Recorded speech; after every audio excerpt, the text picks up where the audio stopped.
10, senão vai dar preguiça em vocês também, né? A gente não começar a aula. Então, bom dia, bom dia, bom dia. Tudo certinho com vocês? Tudo bem? Tudo certo, professor. E com a professora? A gente vai trabalhar, então, agora essa primeira aula é filosofia, tá? E eu deixei uma tarefa para vocês de filosofia da última aula, semana passada, que é a atividade lá das conexões, página 9 da apostila de vocês. Então, peguem lá a apostila de filosofia, na página 9, onde a gente tem lá as conexões. A gente tem uma obra de arte ali, minha mãe, uma imagem, né?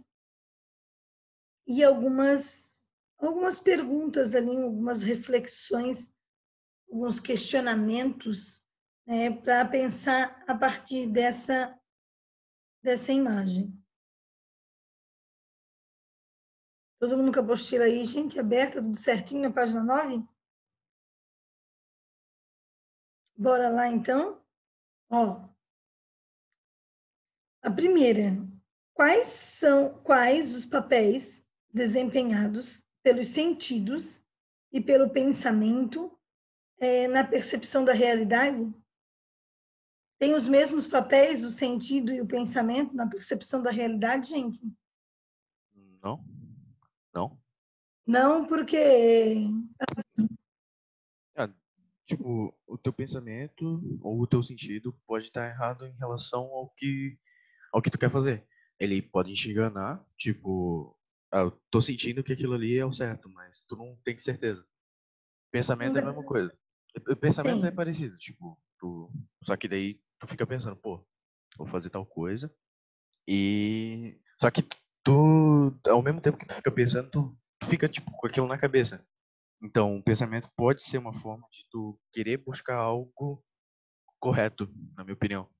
Uhum.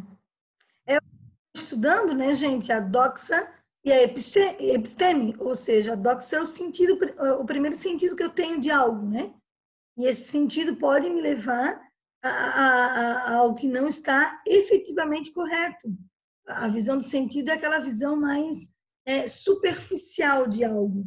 E a filosofia nos ensina e nos traz a reflexão da importância do pegar esse sentido, refletir sobre ele, ou seja, levar ele ao conhecimento. Então, essa é a função da filosofia que é importante, né? Então, quais os papéis desempenhados pelos sentidos e pelo pensamento na percepção da realidade, né? Então, o sentido é a primeira coisa que eu vejo, né? As primeiras sensações que eu tenho. Né? Quando eu ajo por chamado instinto, eu ajo através dos sentidos. Né? E aí a filosofia vem nos trazer, vem nos mostrar, vem trazer à tona uma outra reflexão, né? Para que eu não leve ou não tome alguma atitude, ou não faça, não tenha as minhas ações baseadas nesses primeiros sentidos, mas sim reflexiva. Esse é o objetivo principal da filosofia. Agora, o que torna alguma coisa. Olha só a segunda pergunta. O que torna possível o engano? O que torna possível o engano de algo? A ilusão, né? A Manipulação dos fantasia. seus sentimentos? A ilusão, a manipulação, o que mais? Hein, povo? O que mais torna possível o engano de algo? Bora, povo, filosofia, vamos, Yuri. Uma percepção diferente da realidade. Quando que eu tenho uma percepção diferente da realidade? Quando o pensamento de uma pessoa é diferente do que se quer ser passado. O que mais que pode tornar? Pessoal, o mundo em que eu vivo, onde eu estou inserido, tá? É possível me influenciar e aí eu me enganar sobre algo? No meio em que eu vivo? Com certeza. Sim. Vocês já foram influenciados e se enganaram com algo? Sim. Já.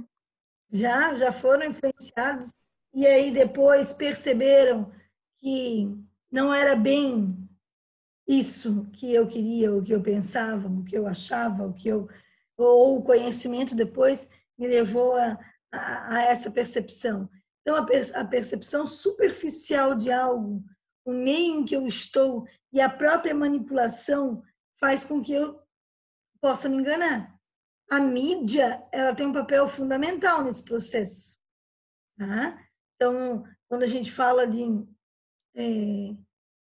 indivíduos que são conhecidos ou do meio intelectual, do meio político, enfim, de qualquer área em que a mídia esteja incessantemente trabalhando a sua imagem, ela pode nos trazer o engano. Então, o processo midiático é muito forte nessa questão ligada ao engano, porque ela nos traz uma imagem, ela constrói uma imagem.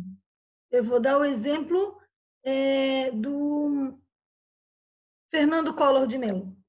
Fernando Collor de Mello, quando foi eleito pela mídia, né? Então, a revista Veja apoiou a candidatura do Fernando Collor de Mello e a Globo também.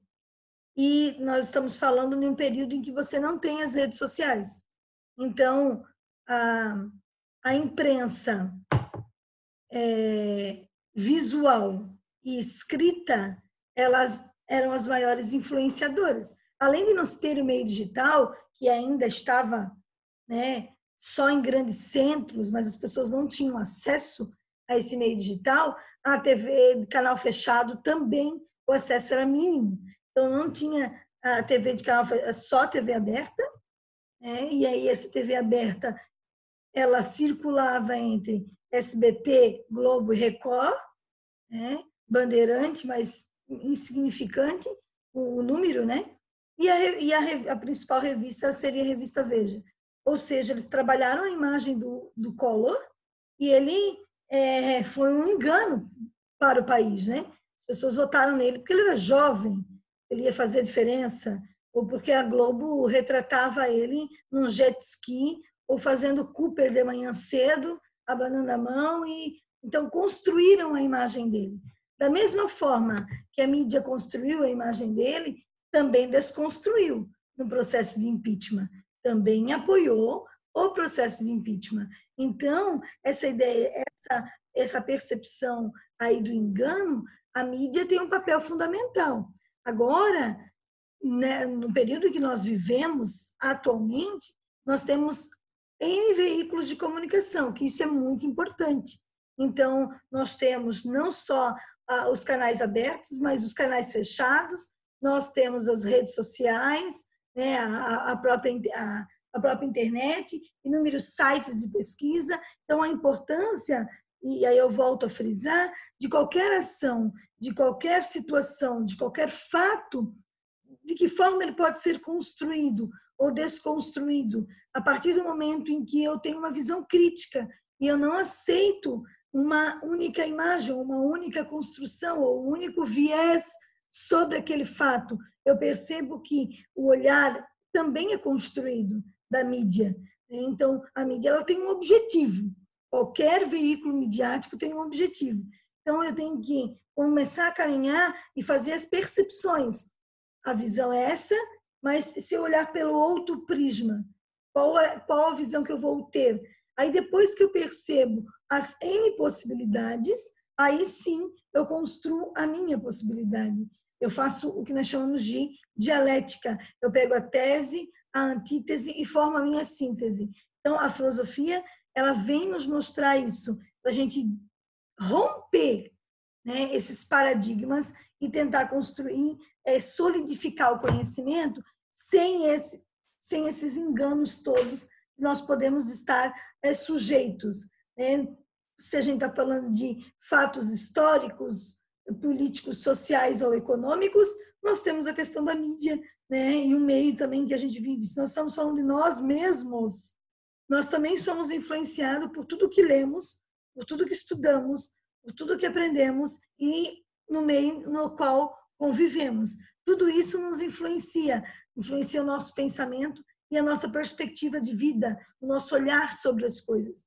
Então, é importante a gente perceber e entender essas influências, né? E perceber quando essas influências são positivas e quando essas influências não são positivas. Ou seja, quando eu não faço mais o que eu penso, né? Eu não tenho mais a percepção, não vou fazer mais o que eu penso, mas sim o que o outro pensa, o que o outro discute. A opinião do outro acaba se tornando a minha. Eu me aproprio da opinião do outro, né? E sobre tal assunto, é o mesmo que fulano.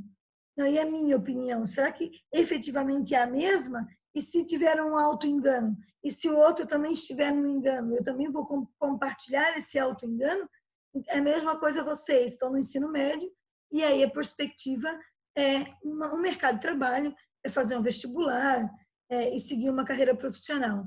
Aí tem toda uma pressão, né, de vários setores da sociedade e da família e na profissão que vocês vão escolher, né? Vocês são extremamente jovens e aí tem que escolher uma profissão e daí se muda a profissão, tem toda uma pressão dizendo, mas tu não queria ser isso, mas tu não sabe mesmo o que tu vai fazer, mas tu já está na hora de decidir, só que é muito difícil, porque vocês são extremamente jovens e tem que decidir uma profissão e vão construir aí fazer uma faculdade, não que depois não possa mudar, mas existe uma pressão em não, quando você escolhe uma profissão, em não ter uma mudança a partir da sua escolha. E nós vamos nos transformando, e às vezes aquilo que esperávamos não era realmente aquilo que a gente almejava, que a gente queria, e a gente vai se percebendo no percurso. Mas essa pressão é tão grande que causa inúmeros enganos. E vários jovens seguem carreiras que não queriam seguir, mas por uma pressão familiar, porque o pai era advogado, o irmão era advogado, eu também tenho que ser advogado, porque já está na família, porque eu vou continuar o trabalho da minha família, mas eu realmente não queria ser advogado. Então, tudo isso causa esses enganos, essa pressão, nós estamos nesse meio, né? Então, essas percepções, elas são importantes. Quem é que tem certeza do que vai fazer? Tem alguém aí que tem certeza? Eu. O que tu vai fazer, Anthony? Engenharia aeroespacial. Engenharia, tu já está decidido. Sim. Alguém além do Anthony, engenharia aeroespacial? Eu tenho um ex-aluno que está fazendo, Anthony, engenharia aeroespacial na UDESC, Joinville. Mais alguém tem certeza, gente, do que vai fazer? Ninguém? E dúvidas? Quem tem inúmeras dúvidas? Eu tenho dúvidas. Yuri, tem dúvida? Eu acho que sim. Tem coisas em mente, só que não tem certeza de nada, né? A maioria não tem certeza de nada porque está construindo essa ideia, que é importante perceber. Claro, tem pessoas que já têm esse fio aí da meada, como o Antônio, não, eu quero fazer isso, mas não são todos. Nós vamos construindo e num percurso aí de todo o ensino médio, por exemplo, vocês têm para estar estudando possibilidades, vendo, estudando as próprias emendas dos cursos, vendo o curso que eu quero fazer, quais são as disciplinas que envolvem esse curso, quais são as áreas que envolvem esse curso, quais são as possibilidades de mercado de trabalho a partir desse curso. Realmente é isso que eu quero? Realmente eu quero trabalhar na área X ou na área Y? Né? Que competências que eu tenho que ter para trabalhar nessa área? Eu tenho que ter mais competências? Quais são as competências de domínio que eu tenho que ter construída para desenvolver essa área? Então, tudo isso é muito importante para que no futuro não se tenha aquele auto-engano, ou quando às vezes a pessoa chega na metade do curso e não era realmente aquilo que ela almejava, que ela queria. Pode mudar? É claro que pode. Né, gente? E é o seguinte, eu fiz uma graduação, posso fazer outra graduação? Posso mudar de área de trabalho? Óbvio, o ser humano está em constante mudança, como dizia Heráclito, nós estamos em constante mudança. Né? Mas essa percepção e essas análises, e a gente conseguir entender que somos influenciados e que temos que ter essa reflexão, esse filtro, acho que a questão maior é o filtro, né? De toda essa influência para construir a nossa própria identidade, para que a gente não tenha uma identidade forjada, né? Ou seja, forjada no sentido de alguém nos construir, forjar a nossa identidade, mas que a gente possa construir nossa própria identidade, a partir dos nossos anseios. Obviamente que somos, sim, influenciados, lógico, mas que possamos conseguir filtrar tudo isso. Olha lá, a próxima, 4. Podemos estar seguros de que conhecemos a realidade que conhecemos a realidade que nos cerca tal como ela é? Por quê? Será que nós realmente conhecemos a realidade tal qual? Nem sempre, né? Porque às vezes tem algumas coisas que a gente não enxerga, que faz deixar a gente cego, né? Só depois que daí a gente vai percebendo a realidade. Por que nós não conseguimos perceber a realidade? Por exemplo, vou dar um exemplo bem básico. Realmente vocês conhecem as pessoas? Realmente vocês mostram totalmente quem vocês são? Não.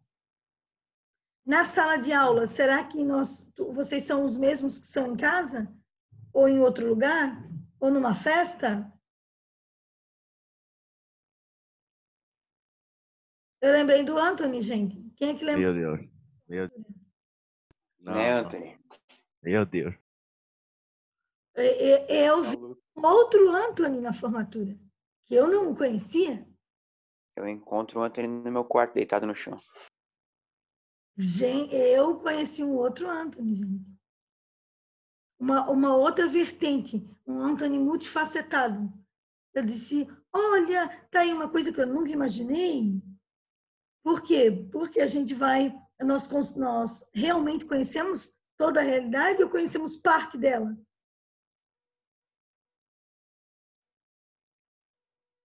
Vocês, quando conhecem alguém, falam a vida de vocês inteira para a pessoa? Ou vocês mostram o que vocês querem mostrar naquele momento? Ou a gente faz uma seleção? Vamos embora, gente. Vamos pensar e falar. A gente faz a seleção do que a gente acha que vai ser mais atrativo para a pessoa. Ah, muito bem. O Gustavo falou uma coisa bem interessante. Por quê? Porque eu mostro que naquele momento eu considero atrativo para o outro, em todos os sentidos, não só no sentido homem e mulher, vamos dizer, na questão de gênero. Mas de amizade, ou numa sala de aula, ou para um professor X ou Y, eu vou mostrar o que eu considero que naquele momento é importante para aquela situação.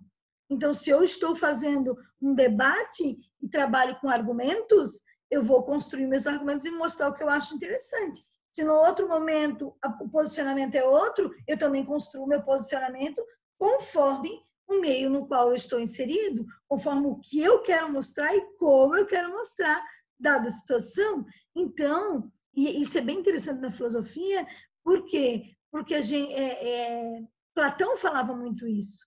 Tá? Nós conhecemos uma parte, é um olhar, é um recorte daquele indivíduo, ou daquele ser, ou daquela situação. E aí, e aí vem a questão, eu conheço realmente a realidade tal qual ela é, ou eu conheço um recorte daquela realidade? Eu realmente conheço as pessoas, efetivamente? Hein, gente?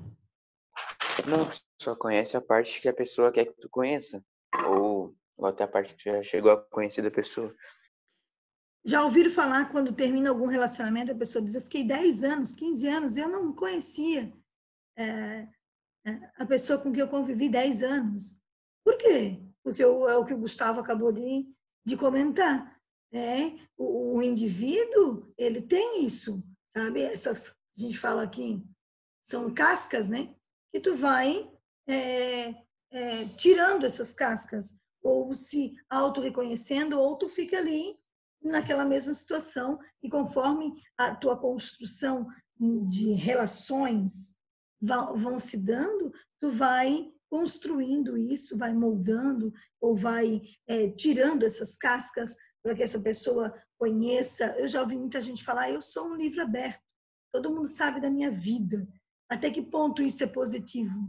Até que ponto uma exposição desnecessária na rede social ela é positiva? Tudo que eu estou fazendo eu coloco na rede social. Eu acordo de manhã e estou na rede social. Eu estou tomando café da manhã e eu estou postando meu café da manhã. Tem pessoas, obviamente, que vivem disso, mas na sua maioria, que não ganha nenhum centavo a partir da sua mostra excessiva de tudo que você está fazendo durante todo o seu dia, até que ponto isso é positivo? Quem é que é um adepto aqui efetivo das redes sociais e que posta tudo que está fazendo? Tem alguém aqui? Hein, povo? Tem algum aluno que faz isso aqui? Acho que não, prof. Bem tranquilo Acho que todo mundo se cuida. Eu não, prof. Bem tranquilo, bem tranquilo. E vocês consideram... isso é positivo, essa exposição excessiva? É ruim? Se a pessoa quer, se a pessoa vai quer depender da pessoa. popularidade e se mostrar para a sociedade em torno dela é positivo, mas pra gente que não quer muita atenção assim, não é positivo. Sim, também tem o que o Gustavo acabou de falar, né? Porque é uma perspectiva individual. Tem pessoas que têm essa necessidade de estar postando tudo ou de verificar aqui quantas curtidas tiveram na foto X ou Y, né? Ai, mas por que fulano não curtiu minha foto? Ai, mas por que ciclano? Será que aconteceu alguma coisa? Por que ciclano não curtiu minha foto? Alguém já fez isso, gente? De ver quantas pessoas curtiram suas fotos? Todo dia.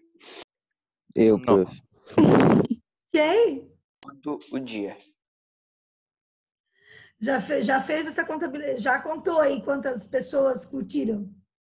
Uhum. Ou se a pessoa que eu queria que curtisse, curtiu foto, né? Também tem isso, né? Não é todo mundo que eu quero que curta, mas é específico, né?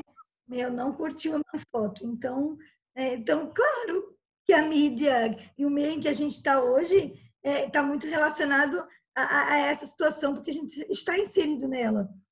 Nós, quando eu tinha idade de vocês, nós ainda mandávamos papel de carta. E aí esperávamos a resposta através de papel de carta. Olha só. E vocês, a resposta ela é instantânea, é no momento, né? Ou no WhatsApp, né? Você manda uma mensagem para alguém no WhatsApp e fica. Ela visualizou, mas não respondeu. Por quê? Por que será que ela não respondeu se ela já visualizou?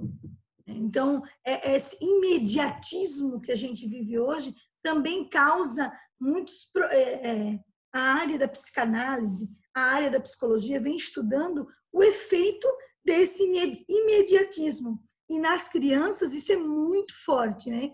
Que o Léo Freiman fala de síndrome do imperador, porque a criança quer tudo na forma imediata, naquele momento, naquela hora, porque ela está muito acostumada, né, desde pequena, a geração de tudo que é imediato. Então, ela não consegue esperar, ela não consegue ter um reflexo, não, tem que primeiro esperar para depois. Não, tudo é muito imediato e isso não é positivo, você não constrói mais esse tipo de conhecimento que é importante também, né? Então, não é tudo imediato. Nós temos resultados que nós fazemos e nos articulamos agora para ter um resultado posterior. E isso é fundamental, essa questão da espera, trabalhar isso, né? A ansiedade, nós sabemos que os índices de ansiedade são gigantescos nos últimos anos, por conta do imediatismo, reflexo da sociedade que a gente vive hoje. Vamos lá, gente. Número 4 ali, e última, para daí a gente trabalhar 2 conceitos ainda que eu quero trabalhar com vocês. Parmênides afirmava que a doxa pode nos enganar, mas será que estamos livres de cometer enganos ao utilizar conhecimentos próprios da episteme, ou seja, da ciência? Será que nós estamos livres de cometer enganos usando como base a ciência? Ou a ciência também pode trazer alguns enganos? Vou trazer algum engano? Pode Porque trazer nada tem engano. certeza? Nada. Hum. Não, A nenhuma ciência também é fruto do quê, gente? De pesquisa, né? Sim. Fruto de pesquisa. Então, para esse momento, a pesquisa X ou Y vai servir. Daqui a 10 anos, essa pesquisa X ou Y vai estar ultrapassada. Ou seja, a própria ciência pode cometer enganos? Sim. O objetivo dela é não... o cunho científico é para a gente desconstruir o que está à margem do conhecimento raso e aprofundar o conhecimento. Mas esse conhecimento ele é construído cotidianamente ou de forma contínua. As pesquisas elas têm que ter sua continuidade. Olha só, estamos vivendo uma grande pandemia. Aí a gente pensa que vivemos também um período de muito avanço tecnológico, né? E o mundo inteiro está pesquisando para ter uma vacina. Esse é o objetivo, ter uma vacina para Covid-19. O mundo inteiro está nessa busca. São N linhas de pesquisa acontecendo, científicas. Pesquisas que podem dar certo, pesquisas que não podem, que não vão dar certo. Né? Então, a importância aí da ciência para esse estudo, para esse aprofundamento, para a própria dialética, para confrontar as ideias. Não, essa linha de pesquisa não deu certo, então eu tenho que caminhar pelo outro lado. Então, nem sempre aquela linha de pesquisa da ciência que eu trilhei é a linha de pesquisa que vai chegar ao meu resultado. Então, eu construo aquela linha de pesquisa para, a partir dela, ter outra linha de pesquisa e assim sucessivamente. Então, olha a importância aí da ciência, né, nessa construção de conhecimento. Vamos lá. Agora, 2 conceitos que eu quero trabalhar com vocês. Semana passada falamos de doxa e de episteme. Essa semana, eu quero falar para vocês do Platão.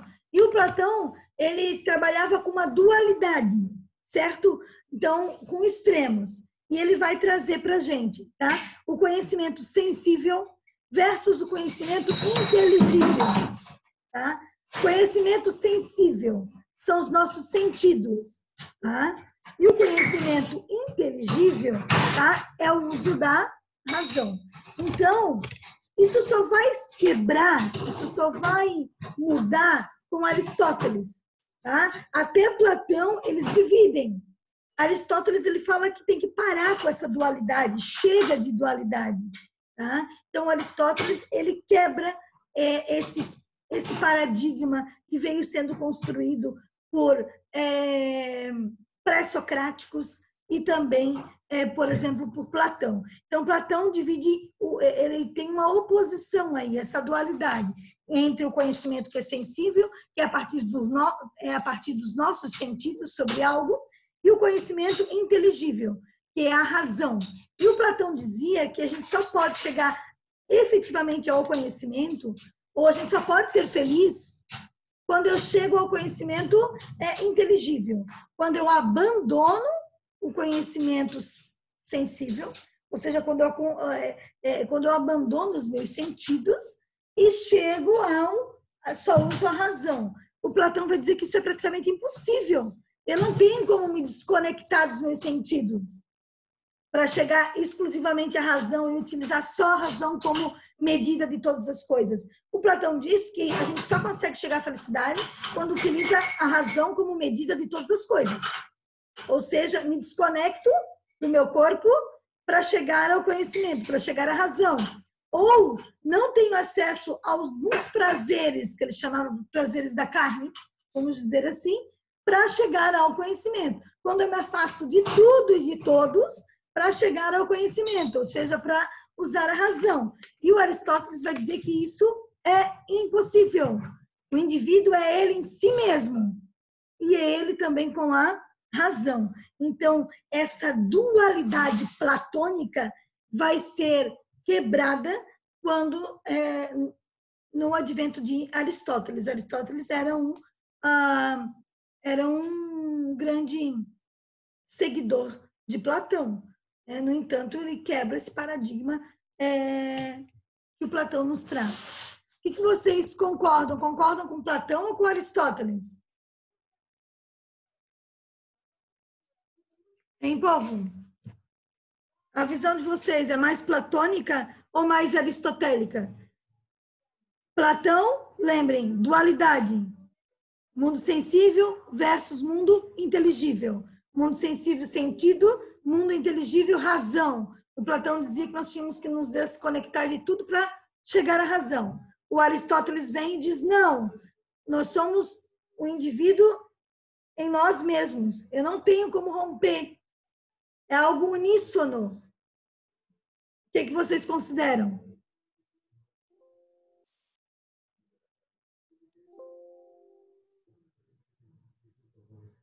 Aristóteles. Oi? Aristóteles. Aristóteles. Gustavo, visão aristotélica ou visão platônica? Tá. Pode falar, Antônio. Não, é porque eu acho que, tipo, tudo tem que ter um controle. Tu não pode deixar de ter sentimento, ter sentido, pra tu buscar uma única coisa. Então, eu acho que tudo tu tem que medir e tudo tu tem que ver. Tipo, eu vou deixar de fazer isso, mas isso vai ser prejudicial pra mim, porque depois eu não vou conseguir fazer tal coisa. Aí, tipo, eu acho que tudo tem que ter, tipo, um limite, sabe? Então, eu acho que os dois andando junto, eu acho que, na minha opinião, é o melhor. Uma visão aristotélica. Na minha visão, tudo não pode ter um extremo, porque tudo que se vê por aí com extremidade não dá certo. Então, se você largar uma coisa, por exemplo, o que ele disse de prazeres da carne ali, faz você perder algum lado da visão, assim, para certas situações. Então, você não chega na razão inteira com isso. Então, se você tiver todos os pontos de uma história, você consegue formular a opinião certa, eu acho. E é bem legal que ele traz uma perspectiva bem interessante, que é a questão do extremo, né, gente? Nada que é extremo é positivo, nada. Eu concordo totalmente com o que o Gustavo acabou de falar. Ou seja, esse equilíbrio é importante. Eu não posso ter uma visão unilateral sobre algo, ou de extremo, um pensamento extremo. Ou seja, eu só tenho uma visão ou negativa ou positiva sobre algo, ou aquela adoração a uma situação X ou Y, não conseguir perceber o seu entorno. Ou seja, é muito importante esse equilíbrio nas minhas ações. É muito importante eu lidar com tudo dessa forma equilibrada. E também concordo quando a gente fala e penso numa visão mais aristotélica, no sentido que eu preciso. Nós somos um indivíduo que somos um todo. Eu não posso me desconectar dos meus sentidos para exclusivamente trabalhar com a razão, porque os meus sentidos vão me ajudar e fazem parte de mim para que eu construa esse meu conhecimento, que é o logos, que é a razão. Tá? O logos, na filosofia, é a razão humana, é o conhecimento. Para que eu consiga chegar, eu tenho que ter essa visão sistematizada que nós somos um ser único. Eu não posso me desconectar. Né? Para me chegar ao conhecimento, eu tenho que me isolar de tudo e de todos. O Platão dizia isso. Só chega ao conhecimento totalmente isolado.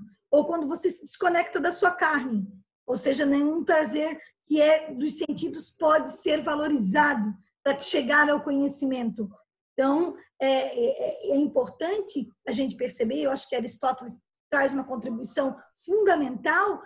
Parou, stop, está errado isso. Nós somos um único ser. E eu não posso me desconectar totalmente para construir o conhecimento. Eu tenho que construir o conhecimento, usar a razão de forma equilibrada.